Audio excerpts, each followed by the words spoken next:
You're starting a YouTube channel in 2022, or any time for that matter. Let's dive into it. Obvious things to get you started. You'll need something to record your videos on. You can record it on as simple as a smartphone. You'll be amazed the audio quality, the video quality that you get from most smartphones these days. Even phones that happen to be 4, 5, 6 years old are still very good. I started my YouTube career on a crappy little webcam, right? And a compact camera. At the end of the day, what you need is a way to record your videos, and in your first few videos that you're getting started with, this is how you'd learn how it feels and where to record and where to prop it. So, have a look at either your smartphone, something that you may even be watching this video with, a webcam. I've got a DSLR camera, which cost me around about £400. These are the things that will catch the video and the audio, and then you need to have a look at editing software. Now, I use Adobe Premiere Pro. There's a link in the description down below, and that costs me around about £30–40 per month. But there are free softwares out there as well. You're having a look at DaVinci and other Blackmagic softwares, or you can simply Google free video editing software. Some have it on their iPhone, iMovie. I started with Video Movie Maker many years ago. So there are video editing suites out there that are free. Learn those editing tools, plow your knowledge into it, go out and watch videos on Filmora and stuff like that, and you can get better at editing. But first of all you need to do is find a way to make the videos in the first place, because you may have all of the equipment in the world and you may be going like, oh, I can't do it until I buy it. No. The sooner you start recording, the sooner you can start learning, and the sooner you can upgrade later. It doesn't matter if you don't have a $4,000 million camera right now, because that's useless for you right now if you don't know how to use it. Start with a smartphone, upgrade. Start with a compact camera that you may have, and upgrade from there later when you're better at what you can do. Now you've got all your basic equipment, it's time to start testing yourself. You're already excited, you've got the idea of a channel in your brain, but this is the time for you to start airing that out. You have the advantage right now that nobody knows who your channel is, and nobody knows how you interact with the channel. And you have the advantage here that you don't know how you interact with your channel or your camera, and you don't know what videos you want to make necessarily. So this is your chance to make 5–10 videos to shake out those ideas, to understand the involvement that it needs to be. Because you might commit yourself to the idea of, yes, I'm starting a YouTube channel, and then you realise 2 to 3 videos in that it's really hard work. It's not as easy as you think it is to edit or to change or to get the lighting or the audio. Or the first 5 to 10 videos is you shaking out those cobwebs, you learning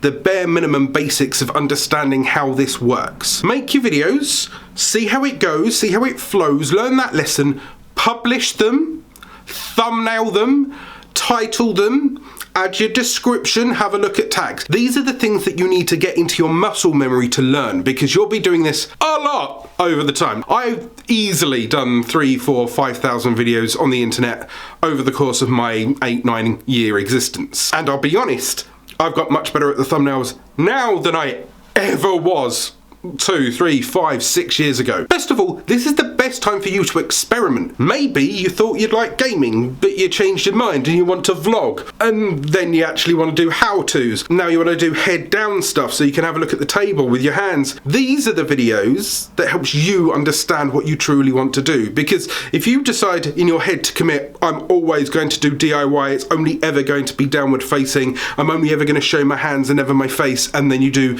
7 videos and then you launch into the channel, and then 3 months later you are fed up of the faffing around. That's time that could have been dedicated to your project better. So have a look at this open-mindedly, jump in, make 10-ish videos, see how you feel, experiment. Is it best that you're doing voiceover work? Is it best that you're doing vlogging work? I use a studio, some people vlog outside, some like to use whiteboards, some people don't show their face at all. These are the things that you can experiment with at these stages and learn how you feel comfortable with it. Okay, so you've tested yourself, you've made those videos, you generally understand where to put a camera and what to... Now is the time for you to theme your content. What in your heart is the thing that you could talk about for hours and hours and hours, days, weeks, months, the thing that your friends just wish you would shut up about? That could be a great entry into what your YouTube videos could be about. Just because your friends want you to shut up doesn't mean that other people that are into wrestling or knitting or cooking or Pokemon or blockchain, people people are out there that have the same passion as you, and they're just waiting for someone to be passionate about it on camera. That's all YouTubers are. People that were passionate enough to turn on a camera. And now that you've knocked out 10 videos, you know how to turn on a camera and how to talk to it. That's brilliant. Now you need to be slightly more specific. You can't just be, oh, I love all the games in the world, because yes, you're going to be competing with every gamer in the world. There's a channel out there that is solely dedicated to Zelda. It's called 100% Zelda, and it talks about only Zelda, the lore of Zelda, the games of Zelda, the gameplays of Zelda. Everybody knows that they are the expert of that field. Hopefully, when you're looking for a YouTube tip and trick, you come to me or other people within the YouTube tricks and tips space. You know that that's what their channel is dedicated to. So if you drill down 2 or 3 levels in, right? Not just gaming, but a specific game. Not just gaming, but a specific style. Then you can learn. Do you want to be educational? Are you teaching people? Or do you want to be entertaining? Do you want to make them laugh with you as you fail at playing Fortnite? Or do you want to put them together? Have them laugh whilst they learn about the best guns, or the best weapons, or the best play style, or how to find X, Y, and Z in Zelda and Fortnite and Destiny. That's the edutainment model. The entertaining educator. Or maybe there isn't something burning, but you do have a life skill. Maybe you are a doctor and you want to teach people medical terminology. Maybe you are a YouTube certified expert and you want to teach people how to grow a platform, or educate them on affiliate marketing or anything like that. Maybe you're a taxi driver and you need to teach people what's the best car and what's the best mileage and how to get a license. Maybe you're a paramedic. Maybe you're a dentist. Maybe you're the best sandwich maker in the world. Maybe you've got a huge list of recipes that your mum left you. Whatever it needs to be, whatever your skill is, that could be an entry into your new platform, your new videos, the passion that could fuel you. Okay, so you've got it locked in your head. You know what you're going to do. You understand what it needs to look like. You've researched your thumbnails, you've had a look at your channel banner, you've looked at your opposition to see what they're doing in that space. You've realised if you're doing education or entertainment, and maybe you want to distill that into a life skill that you have that you can teach people or that you can lean upon. Now it's time to figure out the schedule that you are able to do. Able to do. That's the most important thing here. You might want to pump out daily content. You might think that you could put 2 to 3 videos out a day. And when you first start and you're full of beans and piss and vinegar, you might have that energy. But are you going to have that energy in 3 months' time, 6 months' time, 12 months' time, 9 years on a platform? You really need to see how this fits into your life. You may be able to record a load of videos over your 6 weeks holiday, or taking some time off of work, and you want to put out 1, 2 a week. But say you recorded 5 videos and you want to put out 3 a week, and then that's 2 and a bit weeks worth of content, and you struggle on the second week to get another 5 videos recorded. Now you're struggling. But if you recorded 5 videos and put out 1 a week, you've got 5 weeks to record more content. So think of the schedule. It's always possible to upscale at any point. And it looks a little bit awkward if you downscale. If you've recorded 5 videos and thrown them all up and then you disappear for a month, that's a bit awkward on your audience. So consider a schedule that you can consistently deliver, that you can honestly promote with your audience and give it to them on a regular basis. Now you just crank out that content. You get used to the recording process, whether you batch record them, whether you record them on a Monday and edit them on a Tuesday and upload them on a Wednesday, whatever process you feel fits into your life, because some of you may be at school and may have that additional leeway. Some of you may be at university and not even be bothering to do the course. Some people may have a part-time job and therefore they can record the rest of the time. Whatever fits around your life or your kids and your family or your ailments or whatever it needs to be, figure out the schedule, figure out a way to crank this out, and do this now for the next 3 months or so. Now's the time to hone your skill. When everybody starts on YouTube, their videos are frankly turds. Steaming, maybe gold encrusted in some cases, but steaming piles of turd. Now this is when you hone that skill and you polish that turd, and over time you get better. Look back over your last 20, 30 videos, more if you've got them, and see what worked. See what did really well. Did the thumbnails work well? Did the topic work well? Was the lighting better? This is your chance to have a look and honestly criticize what you can do and then tweak it. Did it need more lighting? Did you angle it wrong? Is the sound quality bad and you might a new microphone? Or this is your chance to go back at what worked and make it better, and have a look at the things that didn't work and get rid of them or improve them if you really want to bring them forward. Have a look at what worked. Was there a theme? Is there something that you can clearly see that when I do how-tos that works, but when I do skydiving it doesn't? Or when I do stuff outside it works better than when I'm sat indoors doing nothing? Whatever it needs to be, find patterns and see if you can replicate those. Find something that works and see if you can continue to reproduce that and push yourself higher. Because if you find out of your 30 videos, 3 of them really do really well, and then you replicate that formula, there's a chance that those will carry you forward, get you more views, get you more subscribers, grows your channel a little bit more, and then you can go back and once again reevaluate those. You can polish that turd until it's a shiny diamond. So you've polished the content, it's getting better and better by every video. Every time you look back and you see what's working and you see, is that lighting okay, is that sound okay, did they prefer specific video styles? Once you start polishing your work, now's the time to go out into the world and find the additional audience. This is the start of the jet fuel into the rocket. If you like it, there will be other people that like the content that you are creating. If you are a football fan, if you like knitting, if you're a ballerina, whatever it needs to be, whatever your channel is focused on, there will be a group out there that loves the stuff that you do. It's as simple as going to Facebook. Have a look at Facebook groups. There are literally tens of hundreds, if not millions of them out there, right? Go out there, have a look at them, see if you can interact. Don't spam, because if you show up, join the group and immediately start posting your videos, they know that you're just there to advertise. You're probably even in groups that you're like enjoying anyway, because that's your hobby, that's the thing that you liked, you loved, that you're learning about or teaching about or whatever it needs to be. Go join those groups, interact with those groups, go and make some friends, right? I recently joined some Amazon affiliate groups that now start teaching me how I can use affiliate marketing to start making money. By the way, I'll make a video on that at some point. Check out the video description down below if it's there. If it's not, just wait and subscribe. But those groups are a good way for you to not only get questions but ideas for videos and content. You can see the trends that happen to be happening within that genre in itself, and you can maybe exploit those trends, jump on those trends and make content that is relevant to your exact audience. Go out and hunt forums. Yes, I'm old, but forums do exactly the same. They're Reddit pages and they're subreddits and they're websites that have groups of discussions where people and fans all gather around the idea of the thing that they love. Once again, make friends, post, share, harvest ideas, communicate, maybe even interact and collaborate with the people that happen to be around you in that space. The obvious things here are making sure that you have some kind of social presence. If you've got a load of people that know who you are or in your space and you're building up, make sure that you've got your social accounts to amplify the content that you're now so proud of, that you researched, that you tested, that you've honed to make look better. This is your chance to push them out there on Twitter and Instagram, and Tumblr and whatever, TikTok. These social media accounts, I advise that you try and theme around the brand of your channel, because it's so annoying when later, if you've got 20, 30,000 subscribers and you want to go back and get obvious names for your account, maybe someone's already got those and you have to kind of have an amalgamation of them. But these social media accounts can be places where other people outside of your YouTube videos can interact with you. You've got to understand that not everyone wants to consume your videos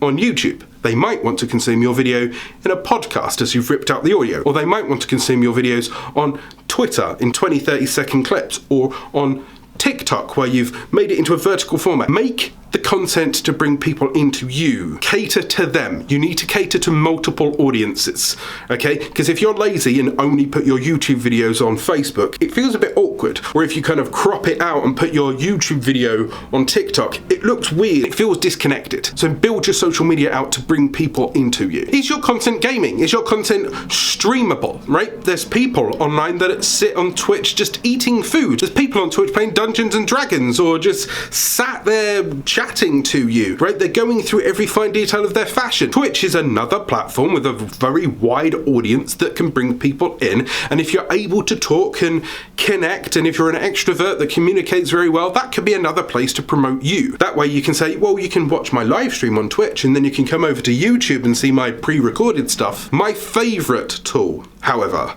when it comes to promotion. This gets me a lot of external traffic. It's my own personal blog. If you go to alanspicer.com/blog, I have a blog that has hundreds of articles teaching you every fine detail about YouTube and over time social media. It teaches you how to make money with affiliate marketing, frequently asked questions that drive traffic back to my YouTube channel. It builds authority over here to push people towards my content, and it expands the spider web that is my social media brand, pushing people further into YouTube, gaining me more subscribers and more followers. Okay, so you've got your social media, you're putting yourself out here. This is now when you start to push your authority, get people to recognize who you are and understand what you do. These are your collaborations.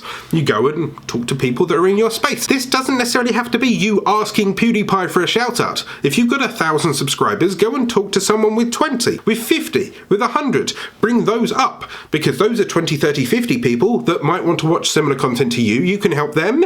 You've then got someone to share your YouTube thoughts with, because in all honesty, that's one of the things that I struggled with when starting a YouTube channel. I now have a few people that I can pick the brains with, chat about YouTube with, get excited about. If you're isolated in the YouTube bubble and it's just you only creating your content, not only will you grow slower, but you won't be able to interact with other people and understand it, and you might get disillusioned that there's nobody that understands you and your hobby. So reach out to creators, see what they can do, see what collaborations you can do. Maybe try going on some podcasts. Now, podcasts is a great double-edged sword for everybody. As a podcast creator, you want content to pump out there, right? Because that's what a podcast is. People listening to whatever you've recorded. And on the other side, you might need a guest. And if I'm a guest and I just want to get my name out in front of a fresh new audience that might not know me, I can go on a podcast. That way people get to hear what I do as a YouTube certified expert, as a creator, as an affiliate marketer, as a YouTuber, and the podcaster gets a guest. It's a match made in heaven. And this is how you can start pushing your authority out there. More and more people hear from you on other platforms, other podcasts, other channels, pushing them to you, growing your channel, building your authority. So next time they think, oh, I need a YouTube education tip, they come to you, or me in this case. Your brand is key. That brand, that reach, that continued growing of your network is what can push people to you for you to make a sustainable income. I've done many jobs in my lifetime. I've been a security guard, I've worked in banking institutions, I've been in customer care, I stack shelves in a Tesco, which I believe that's the equivalent of like Walmart in America, or Best Buy, or Target. It's one of those. But as you're growing your brand, if you consider the income opportunities and have a look at affiliate marketing, you can sustain your business as it continues to grow. I work on this for a living. This is what I do for a living. I work on the internet for a living. I make money via YouTube